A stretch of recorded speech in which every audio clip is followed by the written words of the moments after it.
Yo, what's good? Says we are live. What's good, YouTube? It's your boy Brandon B, Elite Media. We back in this thing. What's good, y'all? Really quick, interesting topic that I came across, which I felt like was right up my alley because I love these type of topics where it comes to just like stance and etiquette and class and how we treat each other and kind of the history of Black people. You feel me? I've done a lot of extensive searching and a lot of extensive studying to, know exactly kind of the vibe that I want to bring when I'm coming on this channel to represent not only Black people, but Black Americans, you feel me? And so this topic, I guess, kind of spawned from this conversation that everyone is having about what's been going on with the Carnival cruise ships and just kind of how they recently put out a new rule of etiquette, right, that they want to subject everyone to who partakes on their cruises. And, these are things that most corporate companies do have, especially when it comes to kind of when you look at, the status or exactly what, the mission statement would be to protect or to market whatever product they're trying to sell, of course, right?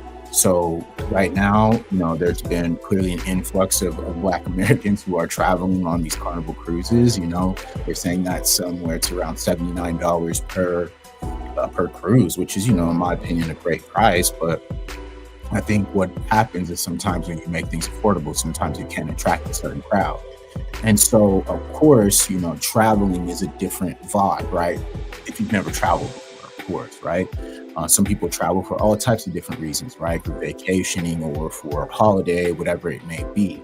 But everyone travels for every different sort. Some people are going to have fun and party. Some people are going to chill and completely just disconnect, right, from that hustle and bustle that a lot of us have to deal with on the day, right?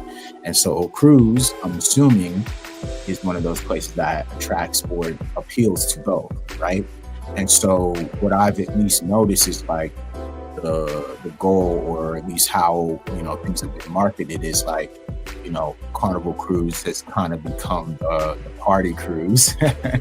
And some people ain't going to party, some people are going to chill, some people are going to hang out, some people are going to relax. And I think kind of just those two factions mixing together has created kind of a certain type of response, right? And the response is from Carnival Cruise, where they're saying that, hey, due to certain protocols, no rap music, no fans, no external speakers, certain things like that, where a lot of Black Americans do feel like they are being attacked because of this, right? So from that perspective, I think now is the perfect time to address what's been going on in our community from the perspective of etiquette and class and how we should carry ourselves given wherever we are. And I think something that's kind of been a little maybe forgotten in a certain capacity, where maybe in our new generation, where being casual and hanging out and not necessarily having to bring your best all the time isn't necessarily looked at as something that everyone has to do or wants to do anymore. So I felt like it was important to kind of speak on this, because now we're starting to see that these things are starting to affect people, right? Especially the Black community, where they're thinking like, okay, we're being attacked because of this or that. Well, in reality, I think that was a part of our community that we are neglecting right now, is paying attention to not only how we present ourselves, but carrying ourselves in a certain way and having a certain etiquette that we use as we move throughout the world. And that part is something that I wanted to hop on here and speak on, because that's something that I take very, very, very seriously. And it's something that I hold up, and I hold myself to that standard as well, right? Is I always try to think about not only when I'm going out, am I representing myself well? Am I representing my family well? But I'm also representing all Black Americans who look like me, who move the same way that I move. So of course, when I'm in these spaces, especially spaces that, aren't considered necessarily traditionally Black spaces, I understand that when I'm there, I represent not only myself, but my entire community. And sometimes I think, that responsibility has kind of skipped a lot of us here in this, kind of community. So I wanted to start to explain kind of where I come from, right? And how I carry myself I wanted to show you guys exactly the framework, right? The tree per se of where I come from. So let me present this real quick for you guys, right? Look at this picture here, right? This is my grandfather and my godfather, right? My uncle, my grandmother's brother, right? This is at a family event, of course. And of course, as you see, very well dressed men. You know what I'm saying? Men. Okay, let's get that clear. These are men here. And, you know, my grandfather was the patriarch of our family. He was the one. He was the leader. Everyone fell under Claxton. Whatever Claxton wanted, he got. He was that type of man. He was a man of distinction, a man of principle, and a very, very serious but funny guy. You know what I'm saying? He had his times where you could, you know, have fun with him and joke, and then there were times where get out of his way because he was messing around. And that's, you know, the framework, right? Is coming from that type of family and coming from these type of men who made it cool, right? Who made it cool to carry yourself in a certain way, who made it cool to look good, who made it cool for me to be able to follow them and look up to them, right? Giving me an example of what it means to be, you know, a Black classic man who carries himself with a certain type of dignity and respect, right? Walking with your head held high, your chest back, you feel me? Making sure that people see you, looking people in the eye, shaking a man's hand, right? I was given all these principles, right? From these men right here, right? These are the men who gave me so much influence, and as a young boy, right? Seeing how they treated people and how they talked to people and how they interacted within our family and within our community was something that imprinted on me. And I understand that, like, you know, in our community, especially the Black community, a lot of men do not have these type of examples to follow and look up to. So, of course, I understand, like, the position that I hold and the position that I have to constantly, you know, chase. Because, of course, like, when you think about it from that perspective, there is a certain type of elegance and a certain type of class that Black people used to uphold and they used to be a part of. And so for whatever reason, we've kind of lost sight of that. And it's very sad because there are a lot of young boys out here who are looking for guidance, who need to understand what the framework is and how we should carry ourselves in certain spaces. Because, like I mentioned earlier, when I'm outside, I'm not just representing me, I'm representing them. Right? Rest in peace to my uncle and my grandfather. You feel me? I'm representing them. I'm representing my father. I'm representing my uncles. I'm representing my mom. I'm representing everyone who comes from my family. And then I'm also representing my people, right? My Black folks, my Black Americans. You feel me? People who look like me, people who talk like me, they dress like me. I'm representing that when I'm out here moving around, doing what I have to do. And so the goal, at least from my perspective, has always been to stay, you know, consistent with that, right? And to make sure that when I'm outside, when I'm doing anything, it is in representation to this right here, my grandfather and my uncle. But not only them, but everyone who's a part of my lineage, right? Who comes from that bloodline. I'm representing them. And not only am I representing them, I'm representing the bloodline of being a Black American. You feel me? And so I think sometimes, especially in our community, a lot of people are not living with that same responsibility, right? They don't have that same connection, right? Because it means nothing to them, right? Being Black doesn't really mean much to anyone anymore, right? A lot of people feel as though, okay, I'm this, I'm that, I'm not this, I'm not that. All right, that's fine. But at the end of the day, when we go outside, we're on Carnival cruises and they're looking at us as one. As much as people want to act like, oh, we're separate, we're not this, we're not that. No, we are. When we're out here in the public spaces, we're out here on cruises, okay, which is the main, you know, monolith that brings this topic up, is because when we are outside, we are representing ourselves. We are representing everyone who comes behind us. And so we should be holding ourselves to a certain standard. We should be holding ourselves to a certain class and a certain level of etiquette that is presentable to every space, because guess what? We only elevate from that. This isn't about making other people feel comfortable. It's about holding ourselves accountable and making sure that we're doing the work, and making sure that we actually look the part that we want to be respected as, right? We always say that, hey, yo, we want the respect, whatever, and yeah, they won't treat us regardless. That's fine. But at the end of the day, if we're out here and we're in public spaces and they have certain rules and certain regulations, as a person, you should be, hey, let me make sure I'm paying attention. Let me make sure I'm on this, because I already know as a Black person, they're going to be on top of me anyways, right? So the goal, in my opinion, should always be elevation and total respect. You know what I'm saying? Not only those who came before us, but, the community. And so I wanted to bring up a video that I found, from a really cool creator. His name is 78 Sports TV. He has a really great channel. Not only talks boxing, but he also talks, real Black consciousness. And so he did this video reacting or responding to a young person who asked him about why the Black community is in the space that it's in right now. So I want to bring that video up for you guys, so I could do like a quick reaction to kind of add in to kind of what we're talking about here today.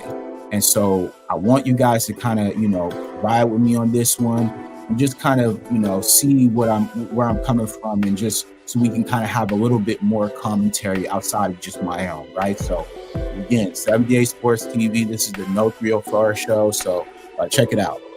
No, could I give him a brief history?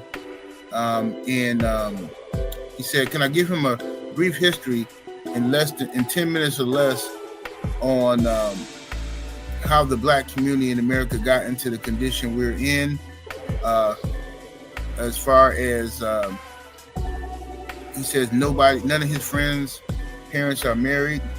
He says we have a. So off top, as you guys can see, he's already talking about basically the fall of the Black community pretty much, and just kind of like from this time, which he has timestamped from the 1964 era to 2025, which is, pretty much the bulk of where we're at today. So he's kind of just talking about that real quick, right? And I think that's important, because these are the times where I feel like, Black folks started at a certain point and now we're here. So you get a good contrast from that, right? A lot of Black on Black crime in his community. And it seems like Black people, other Black people hate other Black people. He said you're always hearing something negative. And he says he just don't know how it got to this situation. And he says that he always sometimes watch YouTube videos and he sees OGs talk about the good old days of how Black people used to interact. He said he hear people talk about stories of the 80s and the 70s and how we used to get along, and we would, we had more of a community. All right. So I also want to add to that as well, is the fact that this wasn't just the 80s. You know what I'm saying? I grew up in the 90s, and I like I said, I came from a really, really great family. I'm really proud of the family that I come from.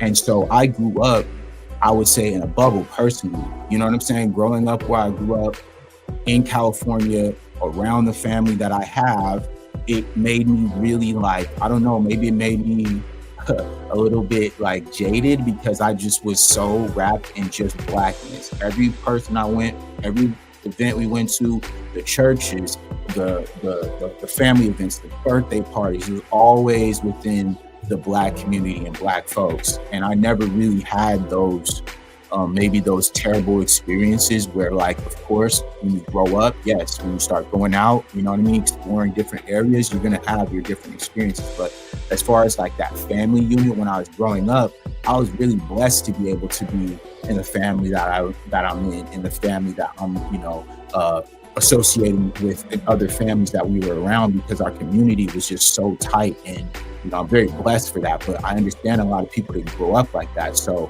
it's a little bit of a different vibe when you kind of growing up, and then you're kind of going out now into the world. A lot of people don't see Black people the same if they didn't grow up with those same experiences like you did.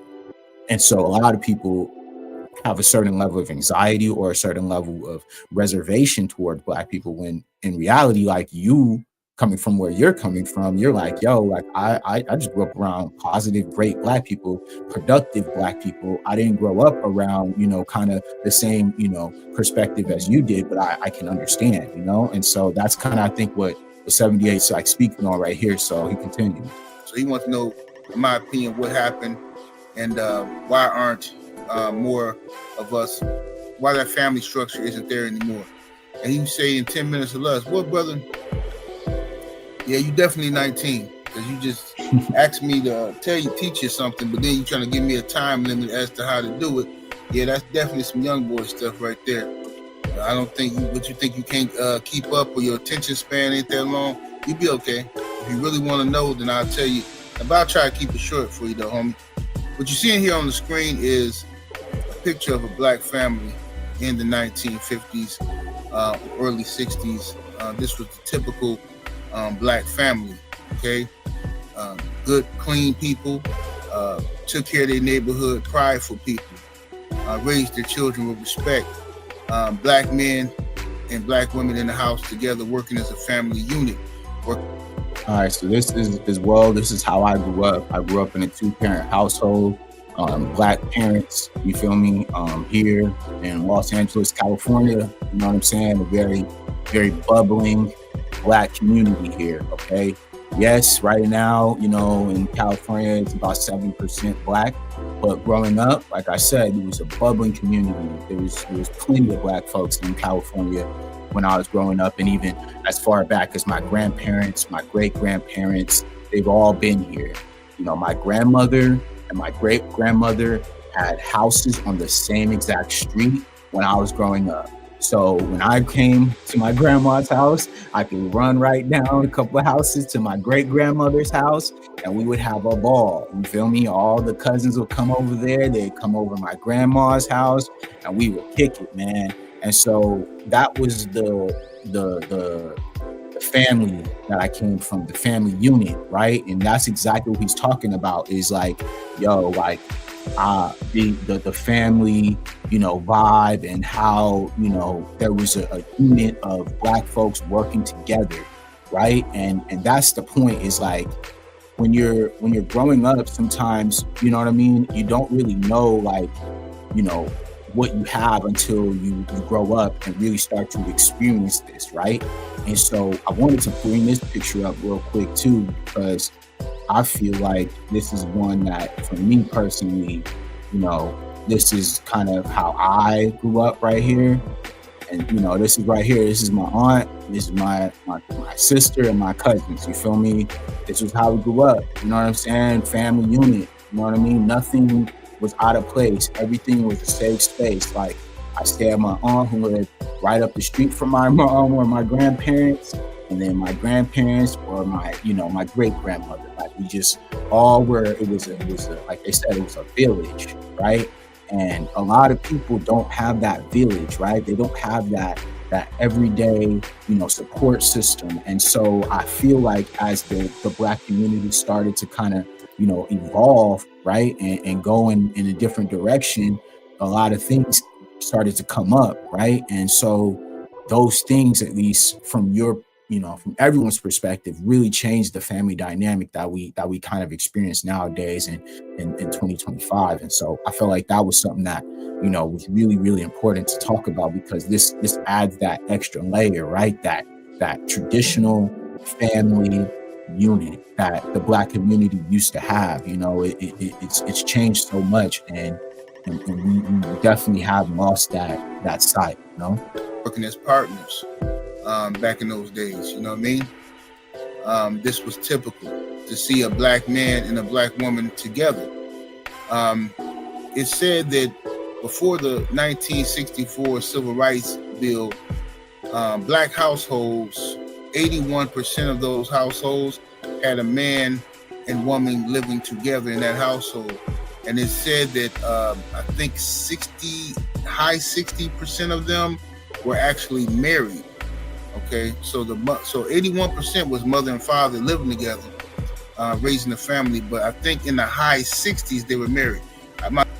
So if I'm not mistaken, he's right, but I think it was closer to around 68%, if I'm not mistaken, before all these, extra programs and things that happened. But around 68% of Black families were under a marriage, family unit. And so it's insane kind of to think now, it's drastically lower, maybe around 30%. And so that, I think, plays a huge role in kind of what has happened in, I wouldn't say the degradation, but the slow lowering of, kind of the bar that we've started to see. And it's really unfortunate. My number could be wrong. It could be higher than that. But I just don't want to give out no false information. But regardless, many of us, our people were together, all right, and living together. And also, before the civil rights bills, you can see here, we had Black businesses booming. There were Black businesses everywhere in our communities. Because there was segregation, Black people were forced to rely upon ourselves as a community. All right, that's another factor as well, is the economic aspect, right? The economic aspect will always be at play here, because when you're thinking about it, like how many Black businesses and how many people were self-sufficient, all right? Like people who didn't need any assistance in anything, right? Who didn't need help, right? So yeah, it's pretty funny, right? Because of course, like you think, oh man, like what happened, right? But I got to show y'all something, right? Because I love these type of videos, because I'm going to always reference my life. I don't care what anybody has to say, right? Let me show you this, right? This right here, this is a Royal Crown Cola shop that my grandfather's father owned, okay? And this was in Tucson, Arizona, okay?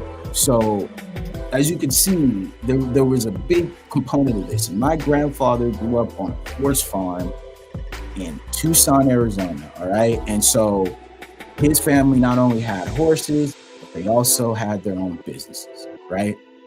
Something that's totally lost and forgotten that a lot of people will never talk about and they won't know, but that's why it's important to know your history. If you have grandparents, if you have people who are elders in your family and you are old enough to talk to them, ask them everything. Get the tea. Whatever stories that they have, get it from them. Because like they say, every time an elder passes away, a library passes with them. So take advantage of your elders that you have, because all my elders are gone right now. But I'm so glad I got the pictures, I got the evidence, I got the stories when they was here. You feel me? That's what you want to be on. You want to be on that type of timing, because you got to know your history when the time comes. I'm telling you, there's going to be a time when all of us need to know exactly every detail, where we came from, who our grandparents are, et cetera, et cetera. And you know why. You know, but you're going to have to know soon. So you better get on your shit, because it's going to come a time where this is all going to matter. So as he says, losing of the family unit, losing of the independence, to having our own businesses and our own communities to take care of ourselves and be self-sufficient, right? Boom, there you go. So as you can see, this store here says our own community groceries. Now, we had to do that because we had to set up our own businesses, because the society would not employ Black men for the most part. You know what I mean? They might hire our women to wash their laundry and wash their kids, be their housekeepers, but they didn't trust us in their homes. So Black men were innovative and created our own businesses and educated ourselves on how to do that. And we took care of each other as a community, right? And then as we fought for civil rights, we fought for basic human rights in the 1960s with the rise of the civil rights era, civil rights movement. You know, you had everybody that incorporated that, right? And what happened then was you had the president signed the Civil Rights Act in 1964. All right, so this is exactly kind of the moment where, of course, like a lot of people like to say, a shift as far as like it went from segregation to basically integration. And so we started to enter those white spaces that we were never welcome. And of course, that's where the systemic racism starts to play. That's where it starts to really ramp up, right? Where it starts to become, certain types of bills are being passed, police places are being redlined, certain things are being quietly moved in the background so that eventually the Black American as a whole will have to go through a lot of, different hoops to be able to get to where he wants to get to. But in reality, I feel like, and a lot of people feel like, that wasn't really the space for us to go yet, because we still had so much that we still had to address within our own community, and we're taking away from that to integrate into theirs, right? Taking away the power of our own dollar, right? Taking away the power of our own stores and the power of our own communities, because we want to go eat in their restaurants, because we want to go shop at their stores, right? And so that's kind of where it started to, kind of happen, where it's like, oh, okay, well, here we go. Okay. And ended segregation for the most part. From there, you start to see Black folks going out and getting into, taking advantage of the situation, to where now, Black hotels we used to frequent, now we can't wait to go sleep in the same bed the white folks slept in. Black restaurants, Black-owned restaurants, they have been thriving and booming. They still did okay, but now they were losing a lot of their high-end Black customers to white or integrated restaurants and things of that nature, and so on and so forth. Okay, so that is the key here, is the loss of the Black dollar, right? They estimate that Black Americans have a spending power of somewhere around $7 billion, right? That's today in 2025, right? So of course, that has been accumulation over time, but you cannot tell me that money going from basically our own pockets, right? Which is the circulation, right? How many times does the Black dollar circulate within the community? Only once, right? The Black community, we can multiply, right? And so once we started to kind of move that, quote unquote, $7 billion out of our own community, you can already see that is an immediate hit that I think, just at the time, right? Because we were just so worried about being accepted and treated fairly, that we actually lost sight of actually having that already. Like, we had already built our own nation within a nation. It's the respect that we need. We can just continue in building on that, but it happens sometimes. You lose sight of your goals when you're thinking about other things, right? Before we get to the point, we stop being because we stop being independent. We stop relying upon ourselves, and as a community, we started to go out now and want to integrate. Okay, and then of course, this bill, the Democratic Party also, because of this bill, convinced everybody that they were angels, and everybody in our community started to vote Democratic and continue to vote Democratic to this day for the most part. They also put in place welfare and these programs that rewarded women for being single. You understand? All right, so there you go. So then government assistance comes in, right? Which is, of course, like you mentioned, a system where if you want to receive the benefits, a man cannot be living in the home. And so, of course, what happens? The government becomes the man. The government becomes the provider, and then everything else kind of just deteriorates from there, pretty much. And punish women for having a man in the household. Okay, so what that did was it sparked this women's movements, women's liberation movements that wasn't started by Black women, but Black women piggybacked and jumped on the movement with them. They were tricked into joining these movements created by white women who had an issue with their man. See what I'm saying?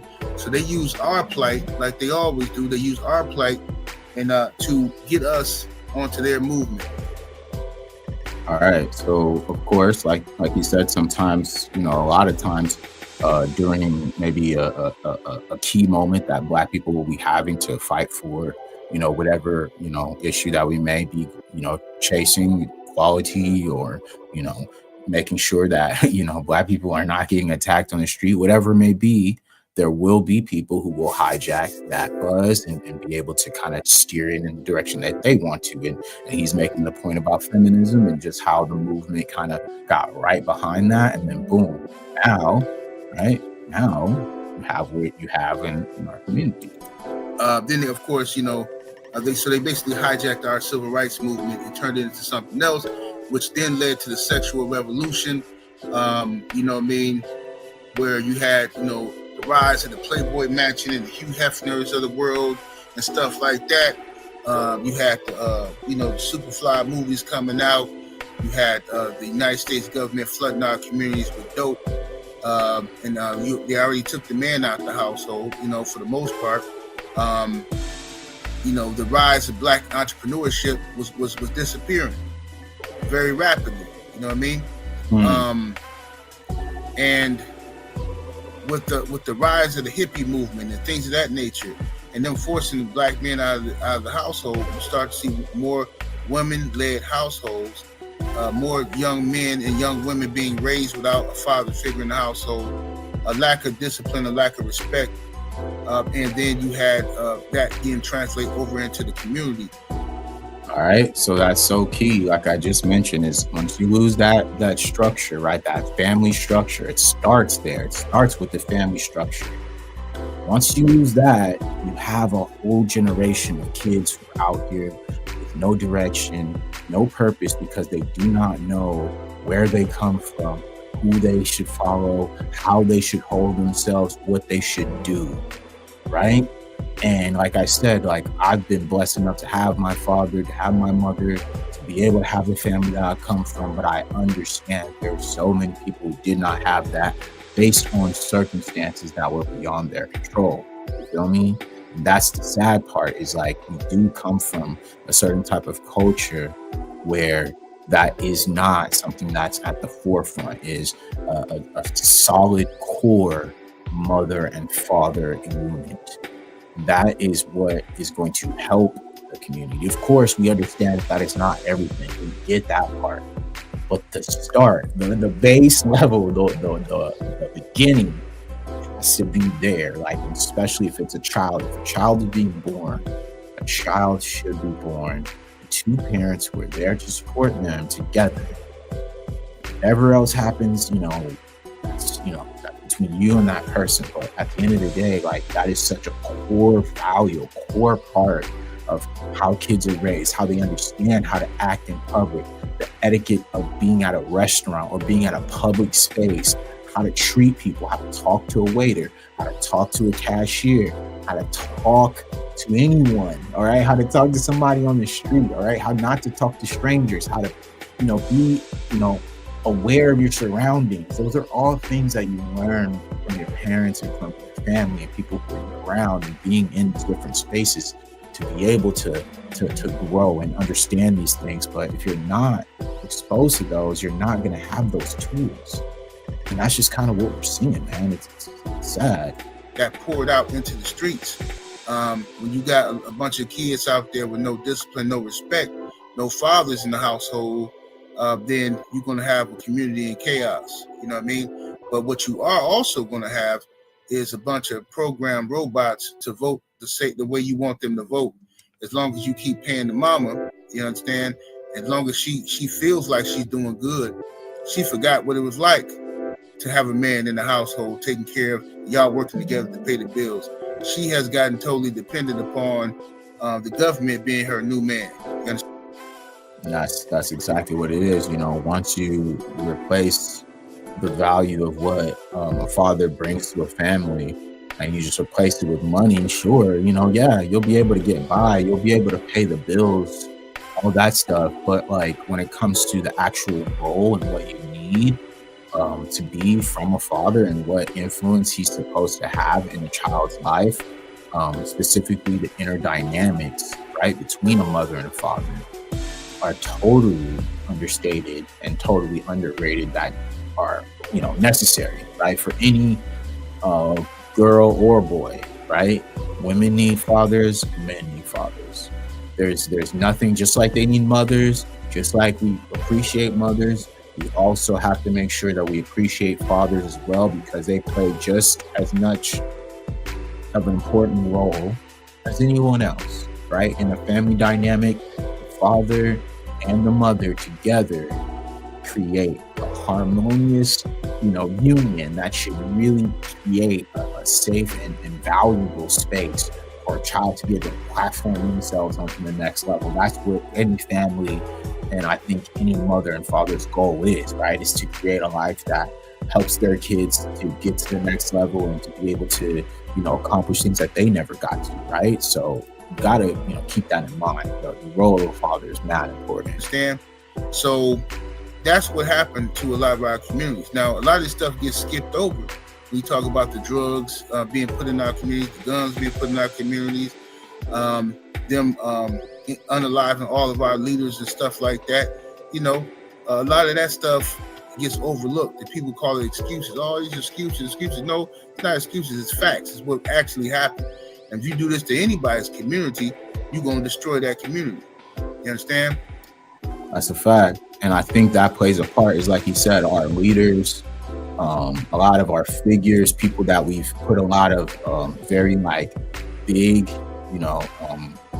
maybe, expectations onto, and the fact that sometimes they're being taken out so easily, or there may be a scenario where something, may happen and they're attacked or whatever, that does put Black folks in a certain type of mindset where it's like, dang, when we have something good, they always take it away, or it's always, something, happens, right? And like he said, it's not to make excuses. This is just the facts. This is what happened. They killed Martin Luther King, killed Malcolm X. You feel me? You know what I'm saying? And so it's sad, but that's exactly what happened. These are people who played a big role in our liberation as Black Americans. So when we're seeing them, being taken out the way that they did, it does, create a hole and a void where that is a certain way of a tactic, right? Fear tactics, right? Anytime you think that you got some money, you think you're making some progress, we'll just take you out. And so, yeah, it gets a little scary, but I think the brave, the ones who do put themselves in the line for others, and the ones who do want to make a better place out of this world, they don't care about that. They're going to do it whether they die or not, you feel me? Because they're willing to die for it. And that's something that you should, be able to die for whatever you believe in life. And so I truly believe that part. So yeah, it continues. And all of our movements being hijacked, is still happening to this day. Whenever Black folks get upset about something, last time we got real upset and we acted like we was going to do something with George Floyd. And what they do to that situation. What they do to that. They turn the Black Lives Matter movement into something super duper zesty, and they hijack that as well. And that stuff is still happening to this day. I think there's a lot of people who felt some type of way, just as far as the direction of where BLM went. I have no real, emotions about that personally, but I can understand how people felt the way they felt. And so I think that part as well is kind of why people are very reluctant to kind of go with certain movements now, because they don't know where it may end up. So that part, who knows, right? But I try not to get too caught up in the smaller things, right? Because there's a bigger picture here, right? Feminization of Black men, emasculating Black men has been going on. That's a whole nother video. That's been going on, right? It's like our women, for the most part, are walking around here full of testosterone, quick to tell you how they don't need a man and this and that. And nowadays, you got dudes telling you they don't need no woman.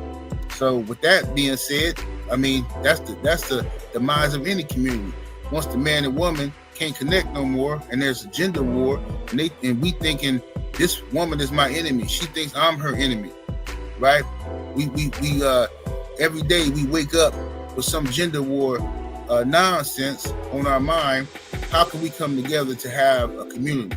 How can that part right there? And I wish more people talked about this, is the grifting that goes on within these spaces of like these whole dating, philosophy, you feel me, dating coaches, dating advice, all that stuff, man. All I hear is a bunch of division, a bunch of people making excuses, a bunch of people not really trying to do nothing, not really trying to solve nothing, just on there grifting, trying to make money off the next person and what they feel. You know what I'm saying? And what, maybe shortcomings they may have, right? An echo chamber of dudes who, may feel some type of way, and females who feel some type of way. And they're going at each other online, which makes it seem like the whole world is like this, right? And so, of course, how impressionable, right, the internet is these days, and how serious people take the internet.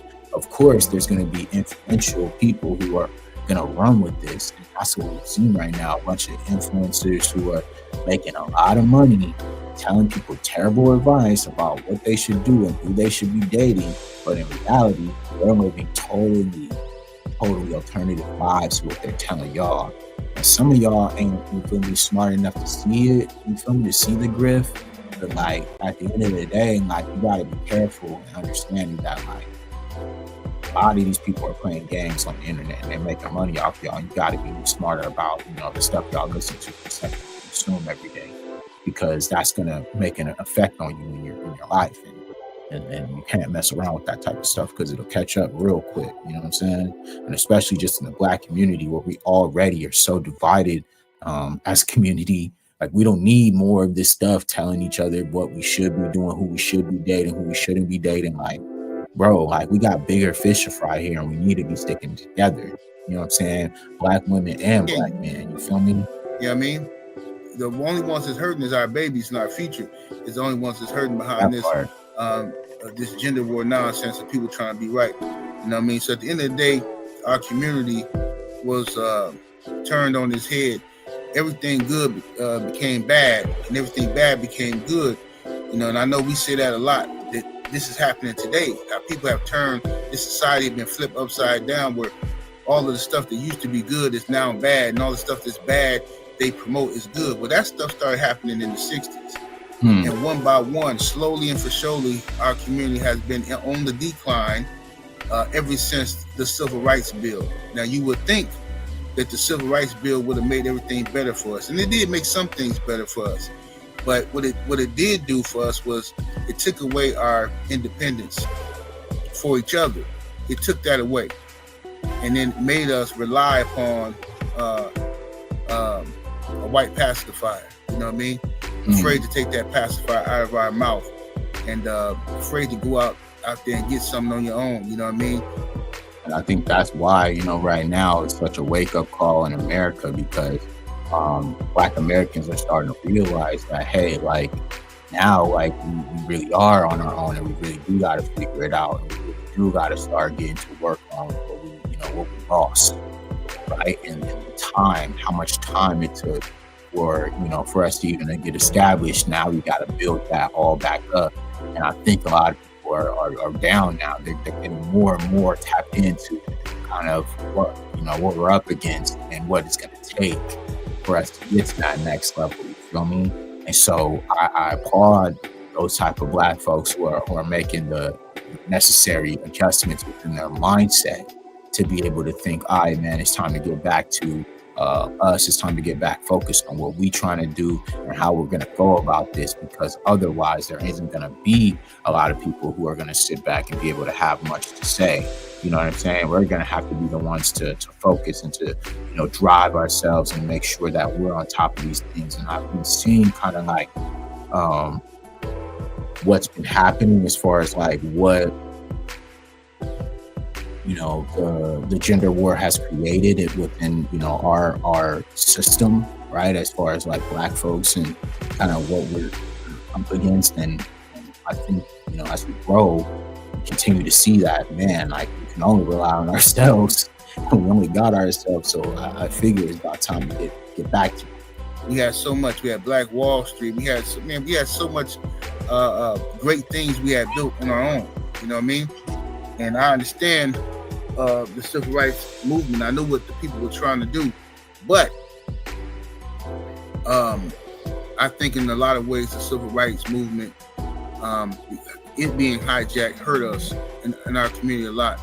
And this is why I say a lot of times I don't care that Donald Trump is in the White House. Like, y'all panicking and all scared. People, oh man, he racist. Oh man, he gonna do this. I don't care.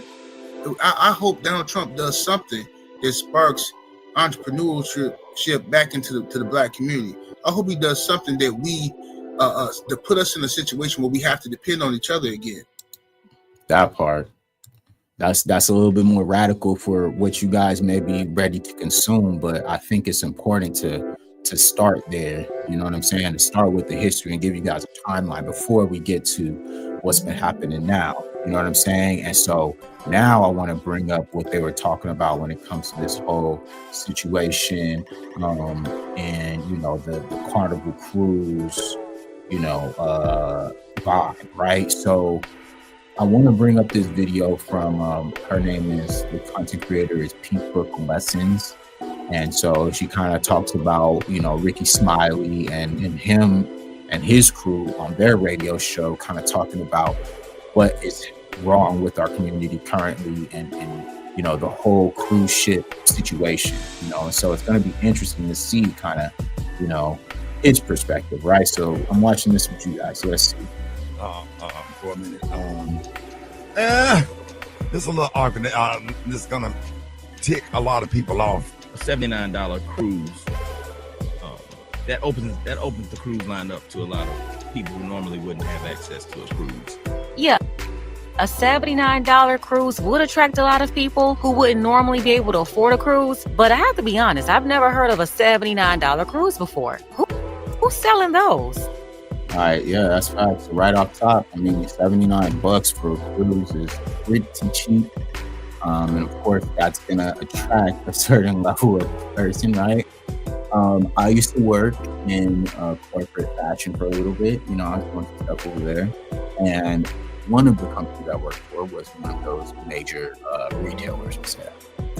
And so one of their main focuses was the lower, you know, a lower price point, is what they said, lower price point customer, right? And so the lower price point customer, right, they had a certain focus, a certain, you know, a way that they wanted to target that customer to make sure that, hey, we got to get that money because that's a consistent cash flow and it's going to keep us in business. And so a lot of companies take that same approach. And I think that's what Carnival did. But I think sometimes the old saying goes, right? All money ain't good money. Sometimes, you know, a lot of things come with, you know, a cheap price tag, so they say. Even the most affordable cruise lines cost way more than $79. I don't know, but we have comedian and radio host Ricky Smiley and his crew. They decided to jump in on the Carnival Cruise conversation, and they brought it to the radio. As you know, Steve Harvey already told y'all the Qs run the radio. So him, D.L. Hughley, and Ricky Smiley are the mouthpieces for the left wing of the establishment bird. You know, it's always a back and forth between the left wing and the right wing. Yeah, so of course, you know, that's a great point, is that these guys are mostly, you know, kind of on the left side of things. But, you know, like I said, I don't really care about your political things. I just, you know, I love to bring this commentary up because it's a good contrast, right? Like, it gives us a good idea of, like, what's going on both sides, because I am not a biased person. I'm more towards the middle when it comes to all this stuff, and I'm more of an independent between things. So that's kind of how I roll, but everybody's different, you know? And D.L. Hughley is probably crashing out right now as we speak. But it sounds like Ricky Smiley is speaking on black fatigue, not blacks in general, but he's speaking on the ratchet blacks. We're going to get into it, but first, take a second to make sure you're subscribed to the channel and click the notification bell for all updates. Won't waste any time, let's go ahead and jump into it. And so a lot of cruise lines are banning rap music. They're banning the wobble. They're banning boots on the ground. You can't even bring a fan on board now. And it is don't know why everybody's scared to have the conversation. I mean, it's uncomfortable because it's. I don't think it's a black thing. I think it's a black culture thing. And we've had this conversation before where we talk about it's certain elements within our culture. We got to be honest about that. There's certain elements in every culture. But go ahead. It's certain elements in every culture, right? But 100 or 1,000 black people of a certain economic level, you're going to have a different group of people than. So what's been happening was. All right, so he wants to say it, but that's what that's what corporate radio. You have to be very careful. You have to be very strategic, right? Because you don't want to ruffle too many feathers, right? You don't want to ruffle the fan base, right? Because that's probably a good amount of the fan base. People listen to Ricky Smiley every morning. They're riding in their cars. They're listening to him, so he can't necessarily just say something that immediately alienates his overall fan base, right? But in reality, he knows what that is, bro. It's tough to talk about, but it's true. It's like, there are certain, factions of the black community where you are certain places you like, shit, I don't want to be around this. And that's the reality. That's the truth.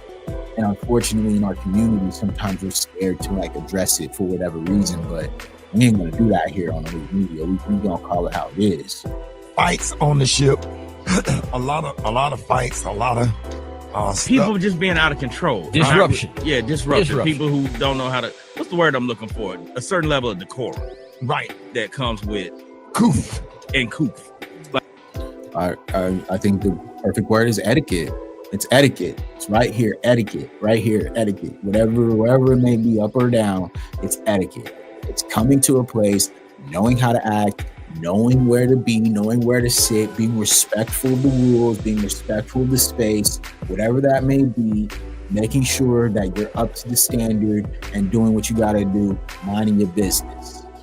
That's what they're talking about, etiquette. Knowing how to act, knowing how to carry yourself, coming in with some class and some dignity to say, I'm here, I'm black, but I'm chilling, I'm enjoying my life, you enjoy yours, we all out here getting money, we traveling, we on a carnival cruise, living our best lives. That should be the focus of where your heart is, right? Where your energy should be is vacation, good vibes, staying within yourself, enjoying yourself, that type of energy, right? That's what we want. If you were to go to a Delta Sky Lounge, a lot of people have been to Delta Sky Lounge. Chill. If you drop that price to $29 for Delta Sky Lounge, within a month, that's going to be a whole different experience in the Delta Sky Lounge. Yes, sir. Let's. That's a fact, and I think that's the point. Is certain spaces, if you lower the price, if you devalue it, that's what you're gonna get. Why, if I know my value, would I give it to somebody for cheap? And that's kind of what's happening here. Is they're somewhat penalizing the certain faction of the community based on some things that they are already expecting. Is it's a $79 cruise. That's how people are seeing it, and that's how they're gonna treat it. It's crazy. Let's just admit it. Let's be honest about it. Come on. Within a month, it's going to be a whole different experience at the Atlanta airport, at the Miami airport, at the Detroit airport. It's going to be a whole different situation. And I don't look down on nobody, but no. And see, he's thinking it's just a class issue, that people with less money have this ratchet behavior. When I think it's a people just not having class at all thing, regardless of their money, regardless of education. Because I've been saying this for years. This ratchet, thought bucket behavior, it's not just present in Bonkeisha in the projects. But that same behavior, the mannerisms, decision making, is also instilled in these so-called college educated people. That part. And you got to be careful, you know what I'm saying, with stereotypes in general. None of us have any incentives to want to be something that we're not. So why do it? Don't fall into the trap of trying to be what somebody else tells you to be, you know what I'm saying, or what they're trying to show you as what they consider cool or something like that.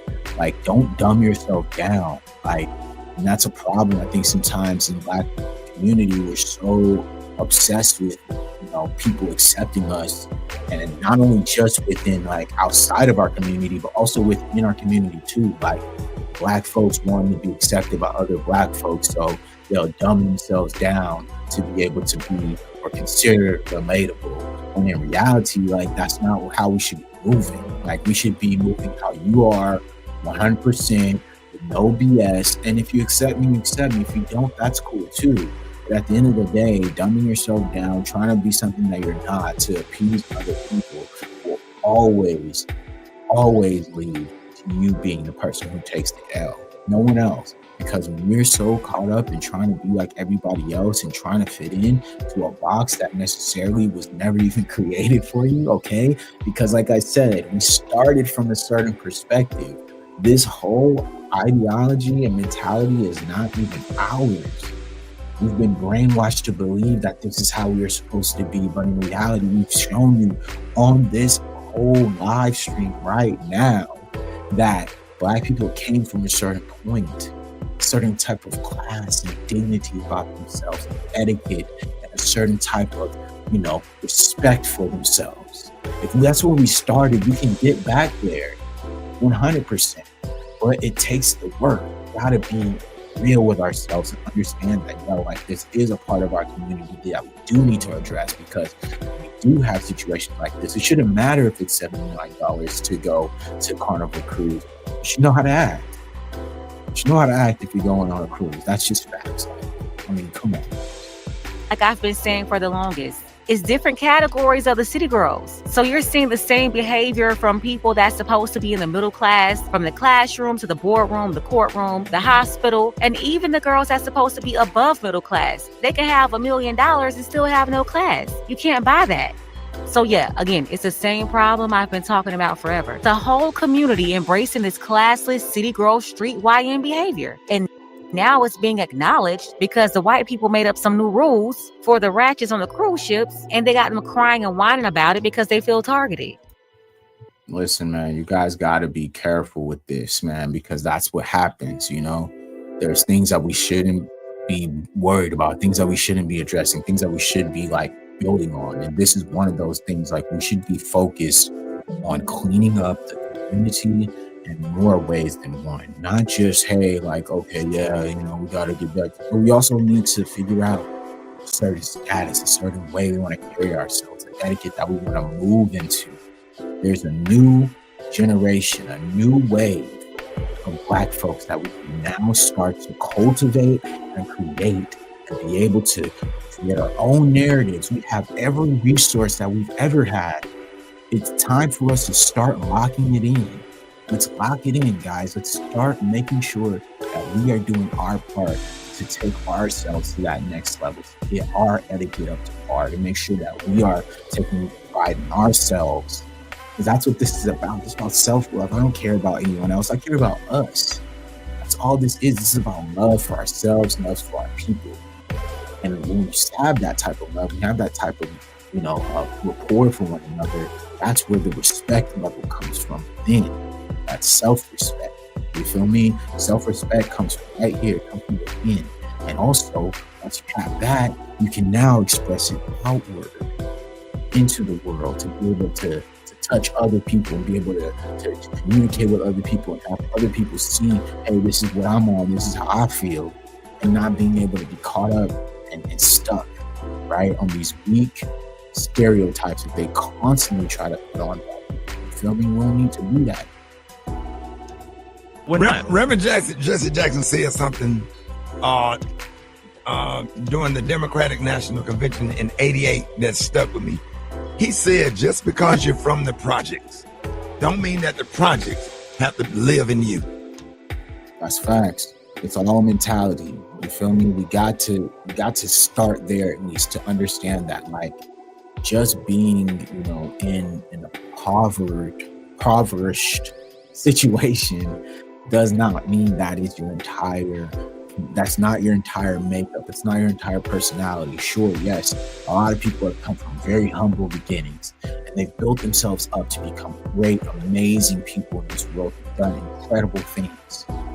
So Don't allow yourself to just be stuck in one mentality because of where you come from. Like, bro, that's so freaking limiting. You're limiting yourself from the growth that you could accumulate based on not just your own circumstances. Just because you're one place doesn't mean you can stay there. You can be whoever you want to be. Your mind takes you there, not where your current status or your current address is.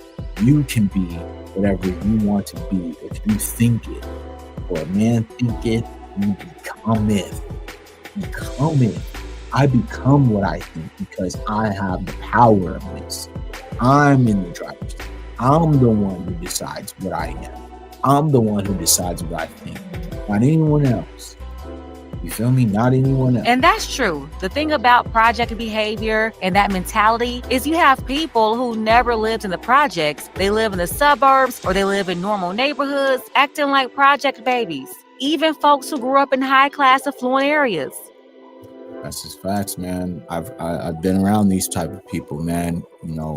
Going to private school, you think they're doing really great, and then you're like, dude, like, why are you acting this way? Like, you come from a good family, but some people, like I said, they fall for the propaganda, and they want you to believe that this is them, or they want that type of respect.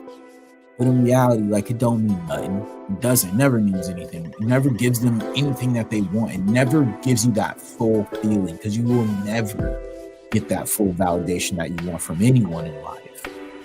So just worry about you and validating yourself. Like, don't worry about anybody else validating you, because you'll never get it. They get on TikTok and IG where they join the crowd of trash, just following whatever they saw on Love and Hip Hop, and now they're following whatever they see on TikTok. Come on. Just because you live in the projects, that don't mean that the project got to live in you. And we lived in the project. Right. But you wouldn't have knew we lived in the project. As a matter of fact, when I would go to UAB parties and I didn't have a car, that's University of Alabama, Birmingham, campus would have a party, we would always go. And there was times I needed to ride home because I didn't have a car. Right. And I would get dropped off and everybody in the car was shocked. Like, you live here? Yeah. You don't act like it. You don't seem like it. You don't look like it. You don't talk like it. And you just a whole different, like, they didn't roast me or nothing, but they was like, wow. And that's just, you never judge a book by its cover. That's rule 101 right there. Never allow anywhere you live or anywhere you come from to be what dictates how people treat you or the decorum that you may represent, right? Just because you come from the hood or the ghetto, wherever you may be, does not necessarily mean that you have to emulate that or that you have to play into those stereotypes. Because there's, like I said, there's so many great people who have come from the same circumstances and they move completely out of that, totally rose up and have a different level of consciousness and a different level of respect, not only for themselves, but for where they came from, and saying that, hey, just because I came from there doesn't mean I have to be that. And that's facts. We all should be able to hold ourselves up to a higher standard. And that's the point. If we as a community have to continue to hold ourselves to a higher standard, bringing that etiquette, bringing that class to everywhere that we go, holding ourselves accountable to be able to do these type of things is mad important, because right now where we're at in this climate, enough with making this a part of a back burner and just, this isn't very important. It is. This is what is going to help us reach the goals and the level that we want to be at, and the level that we want to be respected at, right? For you to be living right here, you really don't, because I dress nice, my stuff was neat, my clothes was ironed, I had a little cologne on, but there's one guy, and people are getting tired, whatever, and I think I know we are, but a lot of people are getting tired. We have that one clip. Yeah, listen to this. They sick of y'all. And before y'all get on here talking about some, they racist, they hate black people. No, they hate. That's what they hate. I hate them too. And y'all don't know how to handle yourselves. Y'all get on here, get drunk, fighting, being disruptive, disturbing all the other passengers. Like, y'all act like y'all have no home training. And that's how a lot of black folks feel. A lot of black folks are tired of kind of being in spaces where they feel responsible, and not only that, they're honestly, they're ashamed of how other people are acting, because, like I mentioned earlier, when we go outside, we don't just represent ourselves. We represent everyone else who looks like this, who is melanated, who look black, who are black, whether you're from America or you're from overseas, whatever. You look black. When you go out here, they think you part of this. So when you're going out and you're seeing like, oh man, like, like, dang, like this is happening, like, and I'm, I'm going to be a part of this because this is my culture, this is my community. So now I have to kind of hold that. And on top of this, like, I'm tired of you guys not holding yourselves accountable to know how to act and to have some home training when you are in these spaces, right? Like, everywhere don't have to be a party. Some people pay for this just to simply relax. That's facts. Like I said earlier, like some people go on these cruises for a lot of different things, but some people ain't going to party. Some people ain't going to dance. People are going to sit on a boat, to sit on the side in the sun and just enjoy the ocean and the peace of whatever the heck that may be going on. And that is a part of how some people relax. Not everybody relaxes the same. And so, of course, yes, like there are times where people are going to be, feeling some type of way about, oh, I can't do this, I can't do that. But I mean, that's, like I said, everybody comes on these cruises with different objectives and different ways and different things that they want to accomplish when they go. So yeah, maybe some of them just want to chill. Maybe some of them just want to like hang out and not really have to, listen to any music. Some people want to just be complete silence. Who knows? You know what I'm saying? But at the end of the day, like, that's the point. When you're around other people, you have to be aware of your surroundings and read the room. If some people are just on a chill vibe, they don't want to, be on that, bro. Just respect others because they pay just like you did. You know what I'm saying? So continues. I'm with all the rules. Ban all the I'm going to say this and I'm going to get the up out of here. So I know I'm going to a lot of off with this one. I pay for my son to go to school so I won't have to deal with you garbage ass. I pay extra taxes to live in the neighborhood because I don't want to deal with you ignorant. I don't want to cut their grass. I don't want to deal with the got broke down cars in their yard. I don't want. And this is how some black people feel. Some black people do not want to be around that faction or that part of our community. They don't. They despise it and they choose. Right? They pay extra. They go out of their way to move further out, right? Because they do not want that to happen to them, right? And some people respect the fact that it's like, yo, like I just want to come home and not have to, worry about cars being parked everywhere or which way and all this other stuff, I want to deal with them get their trash can out the middle of the street. I pay so I can live that way. Y'all, Dontavia's Monterio mama says she tired of y'all too. You know what's the problem when Starkeisha got a problem with Starkeisha too. She says she paid more money to get away from y'all. Moved to a better neighborhood so she wouldn't have to worry about broke down cars in the yard, people who don't want to cut their grass or pick up their trash from the street. And see, if somebody said this that black people didn't like, they'll be called the C word. But the truth is, any decent black person is going to feel the same way when they see stuff is out of order. It's just how it is, man. I mean, if you're a homeowner, if you have any value of your community or anything that you do, there is going to be 100% a faction of people who are protective of that, and they want to make sure that when people come and visit them, or if they have people over, that they don't have to worry about what's going to be going on in the neighborhood, or that they would be scared or reluctant to come by. You know what I'm saying? Nobody wants to have to deal with that. And I think a lot of people are starting to feel that. And it's something that I think, like I said, I think the black community needs to focus on this. This is something that it's a problem in our community and it needs to be focused on.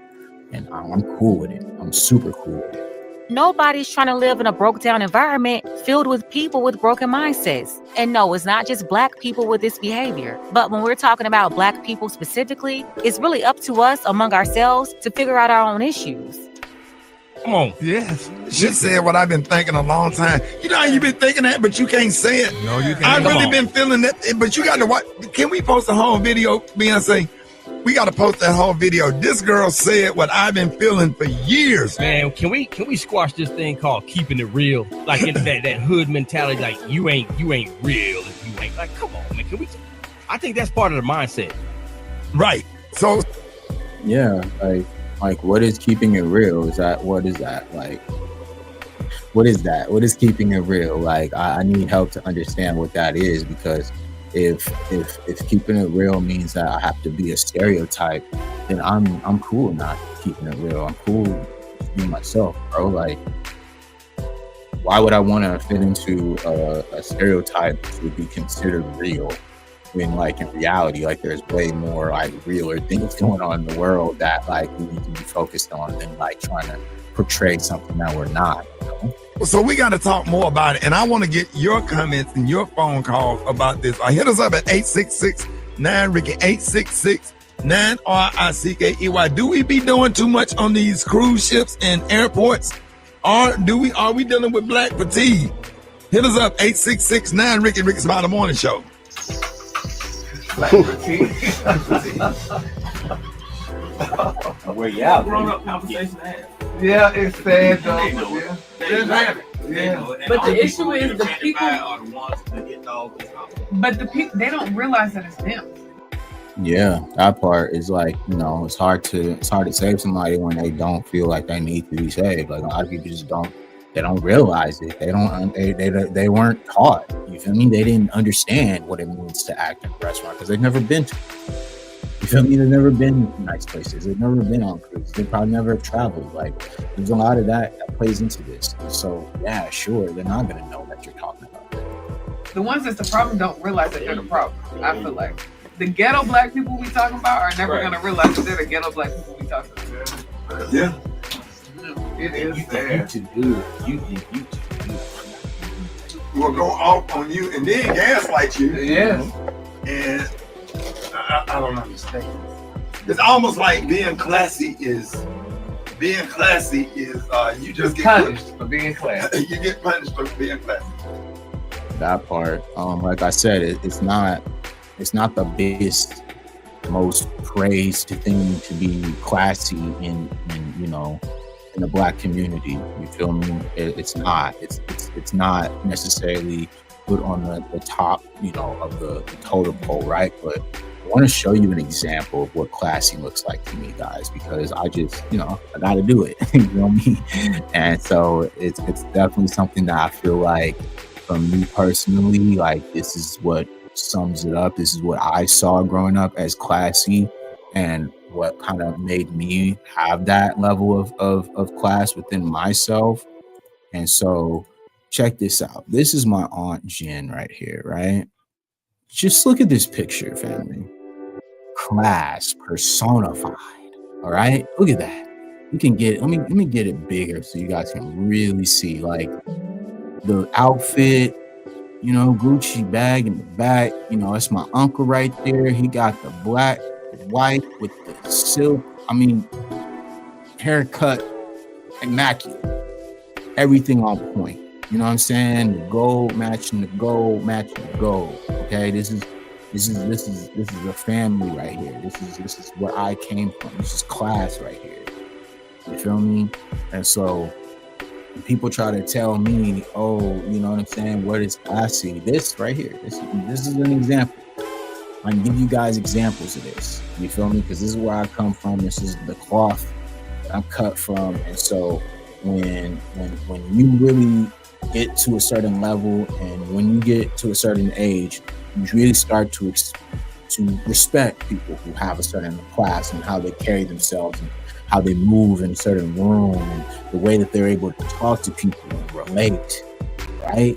That's when you grow from. That's when you start to admire as you grow older. So shout out to my Aunt Jen, shout out to my uncle, you feel me? Shout out to them, man, for setting an example early on in my life, you feel me? And so Ricky Smiley, he continues to talk about this, you feel me? And clowns are being classy. Do you ever get that? You think you're better than everybody? Yeah, I get called boring. Boring. He called bougie. That's what the whole bougie thing came Yeah, from. that bougie thing. Bougie. They call me a white girl. What? I believe what she's saying. So if she's carrying herself the right way, other black people will try to clown her and say she's acting like a white girl. And Hey, listen, I can't tell you how many people have told me I talk white, you feel me, all the time. It's okay, you know, because of course, like, the goal is to speak proper English and be able to speak in a certain diction that, you know, gets your point across, right? A lot of people aren't blessed like that because, like I said, upbringing, their parents, whatever role they may have played. You know, I grew up you know, when I was young, my mom was a teacher, so a lot of, you know, books and reading and studying and the homework aspect was really, really prevalent in my house because my mom had her own classes and she was a teacher. So it was like, you can't have a child who's not studious as well, and you're a teacher. Like, that's just crazy. And so, yeah, I thought that this was just a good video to kind of deep, you know, we do a little dip into this kind of topic. And I think as I grow this channel and all of our channels, Elite Media, and being able to grow, you know, kind of what we're doing here, I want to be able to continue talking about these topics because they are important. And maybe one day, you know, I'll set up some sort of organization that helps with, you know, getting etiquette and class back into our community, because right now it is so important that we get there. And I don't want to ever neglect that and make it seem like it's not something that's important, because it is. And we all need to make sure that we're paying attention to this as we grow in this world. And so, yeah, I've been on here for a little bit. I got other things to do. I'm going to go work out and live my life. And you guys continue to support the channel. Make sure you like, share, and subscribe. My name is Brandon B. This is Elite Media, and we out, man. Peace.